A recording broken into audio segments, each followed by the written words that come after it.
Hi, Claire, Hi, Bryn. and hello to the audience members at SLE.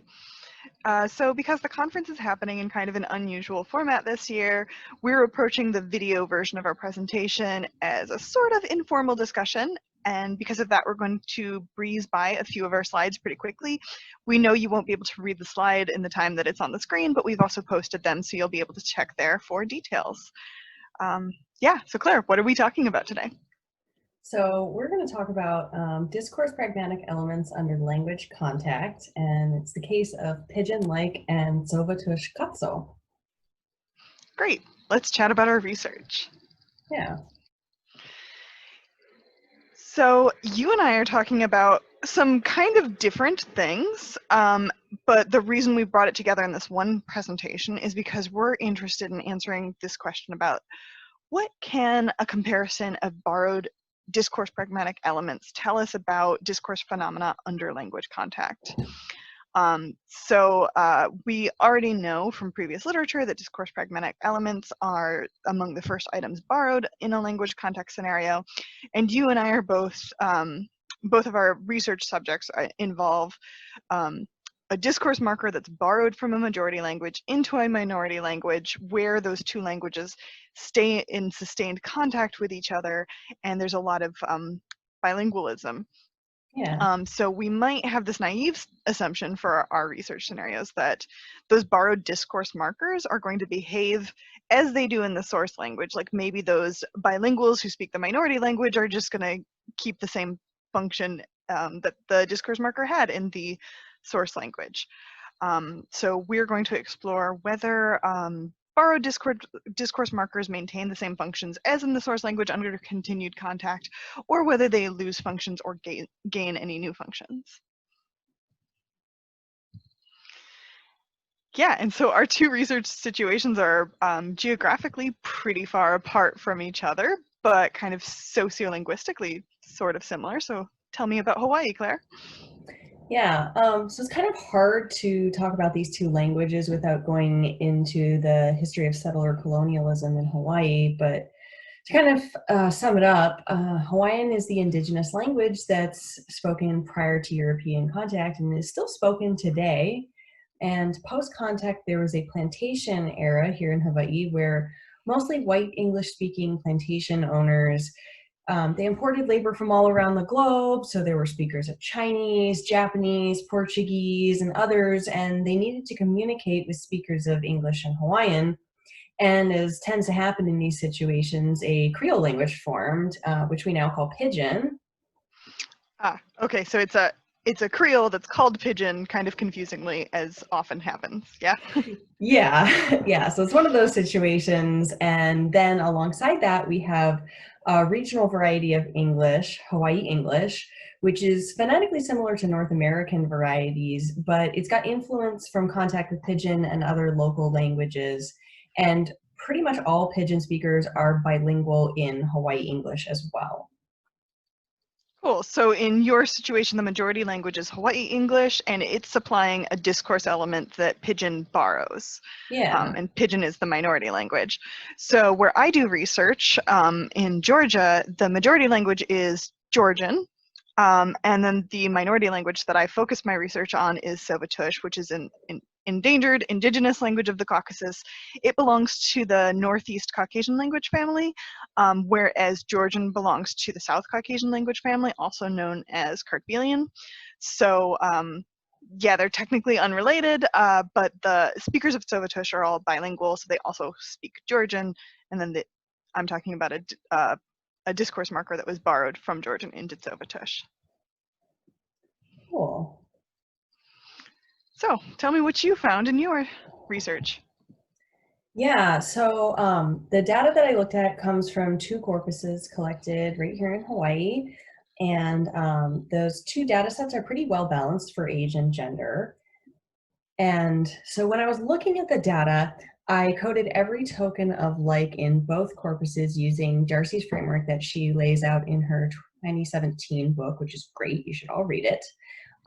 There are five main discourse pragmatic elements that I focused on: the discourse marker, the quotative, approximate adverb, discourse particle, and sentence adverb, which is really rare here in Hawaii.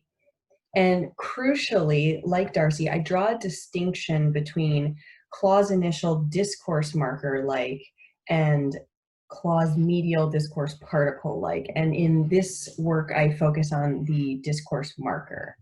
Yeah, so when I looked at the data, there's a couple ways you could analyze this, and I looked at the frequentist and variationist methods of analyzing the data. So the frequentist method measures how all discursive forms of like pattern in Pidgin and Hawaii English, and that's looking at absolute frequencies, so tokens of interest per every 100 words in the corpus. And that looks at the probability of a word being produced, being realized as like. And the variationist analysis investigates how discourse marker like behaves within the discourse marker systems of both of these languages. So that's looking at proportional frequency, the number of attested tokens out of all potential uses of the variable. And so what that's investigating is the probability out of all the discourse markers in the corpus, what % of those are like. So when I looked at the frequentist analysis, so again, that's like per 100 words, in Pidgin, we can see that younger speakers, which are shown on the right side of the graph, they're using the discourse marker, which is that dark green line, at higher rates than middle-aged speakers, shown on the left. Other discourse pragmatic elements like the particle and the quotative have also increased in use over time as well. And crucially, I find that Pidgin-speaking men are using discourse marker like more than women. Well, that's interesting. That's kind of different from our like perception of like where women are the ones that use it more.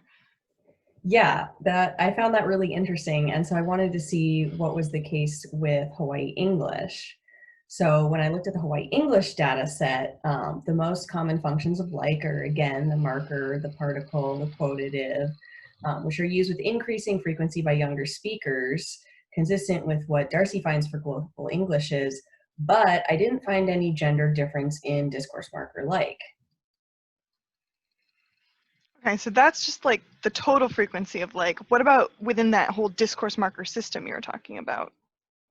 Yeah, so I looked at all of the discourse markers, including some local ones that are here in Hawaii, like Bra.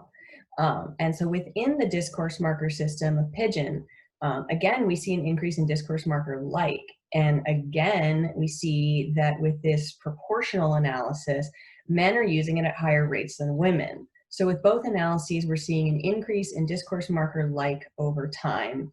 We see a decrease in the use of discourse marker, and we see that men are using discourse marker like at higher rates than women. So with the variationist analysis of Hawaii English, again, we're seeing an increase in discourse marker like over time. It's that light orange line. And this is significant in the statistical model. So when we're kind of looking at the results from both of these analyses together, they're both pointing towards the same thing. Discourse marker like is increasing in use in both Pidgin and Hawaii English, and Hawaii English patterns similarly to other studied varieties. But Pidgin-speaking men are using discourse marker like more than women. So kind of both of these data sets, we see consistent results regardless of which analysis is applied. Okay, so you've done like 2 analyses. You've made twice as much work for yourself. Was it worth it? Yes, I think in the end it was. So if I'd used either of these methods alone, that really wouldn't provide the whole story. If I only looked at the frequentist method, then I might conclude that discourse marker like is increasing in apparent time just because speakers are using more discourse markers in general. And so that analysis would miss the important detail that discourse marker like appears to be replacing some other variants like discourse marker. And if I had employed only the variationist method, that might lead us to the conclusion that discourse marker like is on the rise just because all variables like are on the rise. Everybody's using like all the time. But by employing the frequentist analysis, we're able to see that in actuality, several of the grammatical variables like the verb and the preposition have remained relatively stable over time. Okay, so like people are using a lot of this discourse marker. Like, I'm curious what are its pragmatic functions? What are they doing with it? Great question. And this is actually a really difficult question to answer since the literature on pragmatic functions is pretty diverse in how these things are talked about, as you're familiar with. So I found coding this stuff was a little bit difficult. I eventually landed on 6 functions that I came across most frequently in the literature. There's clarification, where a speaker is trying to clear up some existing or potential confusion in the discourse. Elaboration, which is holding the floor. Focus highlights new information. Illustration is someone providing an illustrative example in the discourse. Like the speaker here is talking about some regional variation where Pidgin's actually different from island to island, which is a really cool feature. Stamps, and then a textual function, which is relating the following utterance to prior discourse. So it's various interpersonal discourse and pragmatic goals that a speaker might have for using discourse marker like. And so when I applied this coding framework to the Pidgin data set, we see that the younger speakers are increasingly using discourse marker like to clarify, like to clear up some kind of confusion that they sense is going on in the discourse act. And they're using it less to provide illustrative examples. So that dark green line is going down, that's an illustrative example, the light blue clarification going up, and the elaborative function, so that dark blue line, it's when they're holding the floor. It's used frequently by speakers of Pidgin as well. And so in Hawaii English, we see that speakers are, again, they're using like to hold the floor, but unlike the speakers of Pidgin, they don't seem to use it very often to provide clarification. So that light blue line remains pretty steady over the course of time. And so kind of when I'm looking at this, it's all these multiple analyses are sort of pointing me towards the same conclusion. Discourse marker like is on the rise in Pidgin and Hawaii English, and Pidgin speaking men use discourse marker like more than women.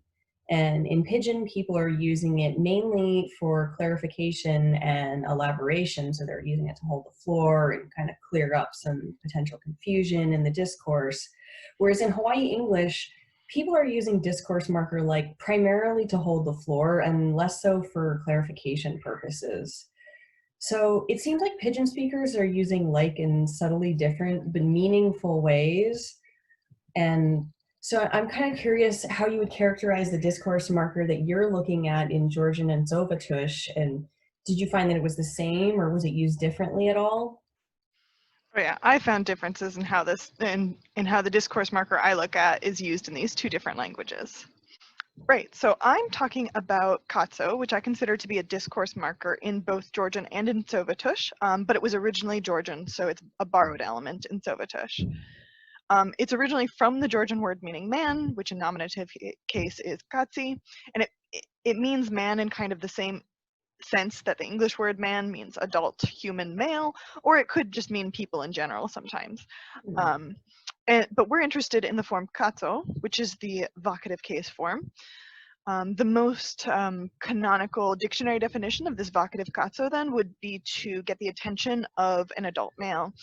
But if you spend any amount of time in Georgia, you notice very quickly that it's used for many other purposes. It can be used among women, among children, among groups of people, and in cases when it seems not to be used as a vocative at all. So as a vocative, a katso is obviously already a discourse pragmatic element, but as far as I know, that we haven't totally studied its full range of uses in Georgian. And this is true despite the fact that it's used so frequently in spoken Georgian that, according to this source, it has become a general designation for Georgians in slang for some Russians. Not all Russians recognize that slang, but it's clearly used very frequently. So if it's used with such high frequency, there's a high probability that it probably has some additional functions beyond this dictionary definition of get a man's attention.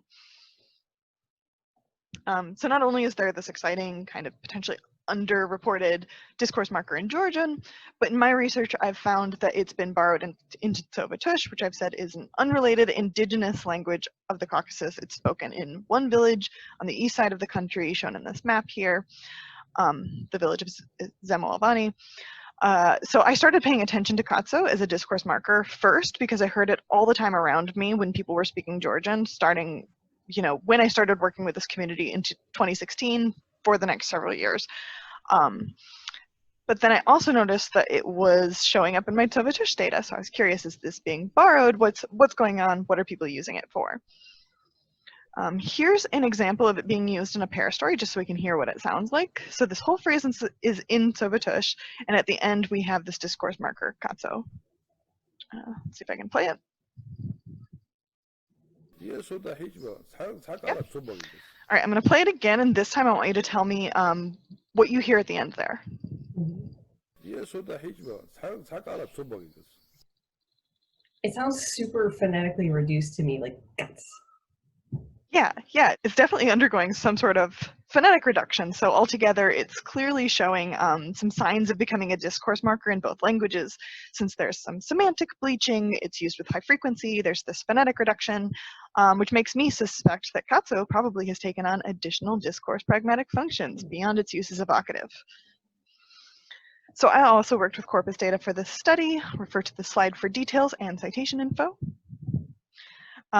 So because there are so many variables that are up in the air when you're talking about discourse markers, I wanted to be really sure that I'm not introducing new unforeseen points of variation. So the only data I used from this spoken language Georgian corpus was the speakers of kind of the Eastern dialect. So I'm only looking at the variety of Georgian that's spoken around speakers of Tsovatush. And so this kind of ironically means that I actually have slightly more data in the minority language than the majority language for once. And so because this is the first study of its kind that I know of, and because the amount of data is pretty low, this is all pretty exploratory. For both languages, the men in the data sets outnumbered the women, but the women still contributed a respectable number of hits for Katso, and there was a nice mix of like same gender and mixed gender recording scenarios. So some of these instances of Katso are like a man saying it to a woman to a man, a woman to a woman. And yeah, and speakers in both data sets were mostly born between the 1920s and 1930s. So we're looking decently far back into the history of this discourse marker. Cool. So I'm wondering, what did you learn from looking at this data set? Okay, so the first thing that I learned from this is that this discourse marker, as I'm calling it, is used in all positions, but most commonly in the mid or final positions. So this immediately kind of tells us that there's probably multiple different functions of this marker, kind of like how you differentiated like depending on whether it's a discourse marker or a discourse particle. I'm calling this all a discourse marker, but it's getting used in a lot of different positions, probably in different ways. So there's probably some additional things going on there, right? It's a little surprising that it occurred so rarely in the initial position, considering that it came from evocative, so you'd expect it to be kind of initial if it's being used vocatively. But in this position, it clearly has a turn management function because it's often a speaker starting a turn, answering someone's question, something like that. And it also seems like it might have a turn management function in the final position, although at this point I don't have enough data to be clear about what kind of turn management function. It's not clear whether the speakers are holding the floor or seating the floor, or maybe sometimes one, sometimes the other. Yeah. So the speakers are kind of using it all over the place. What do you think they're using it for? Yeah, great question. So they're using it for a bunch of things. Like I said, turn management is one of them. These are the most frequent kind of discourse pragmatic functions that I've coded my data for in sort of no particular order. And I don't have time to talk about each of them, but it is interesting to me that, for instance, stance is pretty similar to like focus, this discourse connection one. I think you called that textual. There's also specifically in a clarification use. Yeah, so there's definitely some similarities here. But I wasn't able to note which of these first 5 uses is the most frequent, because this last use that I'm calling a pragmatic context marker was by far the most frequent. So by pragmatic context marker, I basically mean a reportative, like it's a not yet grammaticalized reportative. It's being used with reported speech. Sometimes it's a quotative, so again, similar to like in that respect. And this usage occurred so frequently that it's worth looking at a little bit more closely. So I saw that Katso can indeed be used with reported speech or thought in both languages, but as this graph shows, there's a big difference across the two languages. In Georgian, it is mostly used in utterance context, which is the magenta color, while in Tsovatush, it is chiefly used in either reported speech or reported thought in the two blue colors on the right. Okay, so when you're saying it's used with reported speech, what exactly do you mean by that? Right, so I define that partially in terms of position. I consider it to be used with reported speech if it's at either boundary of the reported speech or within it. In all of these positions, it's kind of ambiguous as to whether the speaker intended it to be part of the report or if it's just kind of around the report. But most commonly, it appears at the start, at that left boundary of a reported speech. And to my ear, prosodically, it belongs to the higher clause in that position most frequently.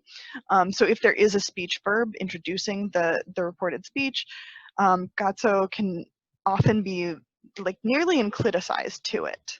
Cool.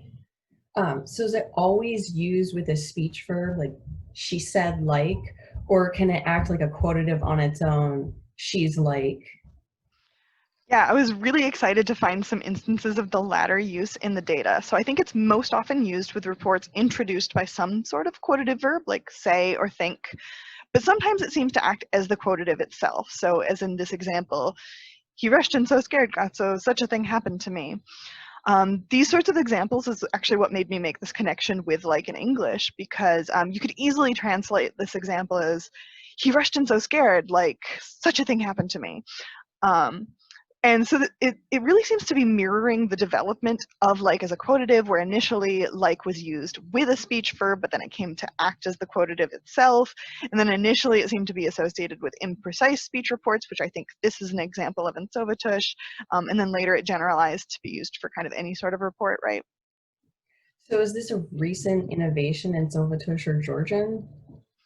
Um, Yeah, also a good question. This speaker was actually born in 1921, and so she's one of the oldest speakers in either data set, which makes me wonder, like, when was this innovated?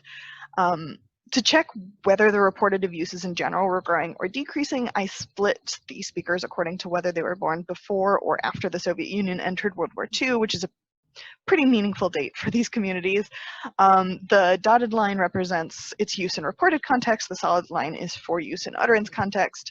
And for both generations of Tsovatush speakers, use of Gatso with reported speech was far more frequent in than its use in utterance context. But of course, this marker comes from Georgian, so we also want to know what does it do in Georgian at the same time. There's less data for Georgian, so we should be a little bit more cautious about these trend lines. But cautiously, I think we can say that its use in utterance context appears to be the chief use in Georgian, although using Katso with reported speech in Georgian does seem to be rising. And here's what that data looks together, which shows us that regardless of generation, the use of Katso with reported speech is higher in Tsovatush than in Georgian. So to me, this seems like Tsovatush borrowed Katso in this one specific function out of its many competing functions in Georgian, and its use as a reportative just kind of took off from there. So now that function in Tsovatush has become increasingly cemented as the chief function of Katso. So do you think that's because they're using it for code switching the reported speech? I wondered that too. So I coded my data depending on whether there was any amount of Georgian in the surrounding context. And in the overwhelming majority of uses, there was no Georgian immediately surrounding it. So in 3/4 of uses, it's fully embedded in Tsovatush, surrounded by Tsovatush on either side. It occurred at the moment of code switching with Georgian on either on the left or on the right about 15% of the time. And then it was less than 10% of uses where it was fully surrounded by Georgian. So to me, it sounds like speakers are treating Katso like it's a genuine part of Tsovatush, and it seems to have a life of its own. So as I said before, we have to treat this as preliminary, but I believe we can say with confidence that katso is more than just evocative in both of these languages. It has a number of interpersonal, pragmatic, and discursive functions, and its use in Tsovatush differs from its use in Georgian. It's very strongly associated with reported speech in Tsovatush, while in Georgian, that's just one of its many nuanced uses. And finally, whenever this borrowing occurred of katso from Georgian to Tsovatush, and whenever these new pragmatic functions were innovated, it must have been pretty far in the past, because even among these speakers I have that were recorded in the that were born in the 1920s, we're seeing a pretty nuanced discourse marker used in a variety of ways in both languages. So, what did we learn? Was it worth it to compare these two geographically disparate language context scenarios? What do you think? Yeah, I think so. I think it's interesting. We found similar discourse pragmatic functions in sort of language context scenarios that had some social similarities going on. And I know from all the conversations that we've both had along the way that we've both found that in some cases these things were methodologically a little bit difficult to study. Oh, absolutely. For instance, in my recordings, not every transcriber transcribes what they consider to be filler words, and discourse markers are prime examples of what some people consider to be useless filler words. And I know, like, we've both talked about how difficult it was to determine what the pragmatic functions, and even to sort through the literature and try to understand what people mean by the use of these terminology, the terminology, like what those pragmatic functions specifically are. But what I found really useful from looking at your study and comparing our studies is that this, like, your use of mixed methods and this like typological comparison that we were able to do provided a lot of insights that I don't think I would have gotten otherwise. Yeah, I think it's really interesting that, despite there being some differences, it looks like multilinguals, they know the distinct rules of their separate codes. And even when one element's being borrowed from one language into another language, they have a sophisticated command of these things. So I think it's kind of interesting that despite the sustained contact in these situations, these borrowed elements can take on sort of different trajectories, different lives of their own in the majority versus the minority language. Yeah, that's what stuck out for me too. Like, when a Tsovatush speaker says katso, they're using the Tsovatush version of that, and when a Georgian speaker uses it, they're using their version. And I think you found the same sort of thing with Pidgin and Hawaii English, right? Yeah.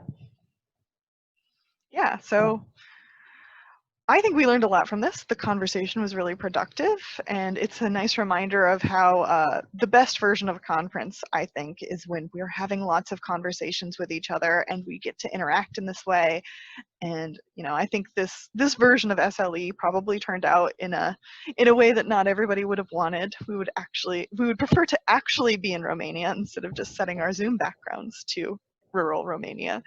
But yeah, I think these conversations are really important. And hopefully we can look forward to having in-person conferences in the future and discussing these types of things with all of our colleagues. Yeah. And you can find more information in our bonus slides, and you can interact with us during our interaction moment. Thanks for joining. Email us. Or email us. Yes. Bye. Let's clap for ourselves. Yay! We did a conference.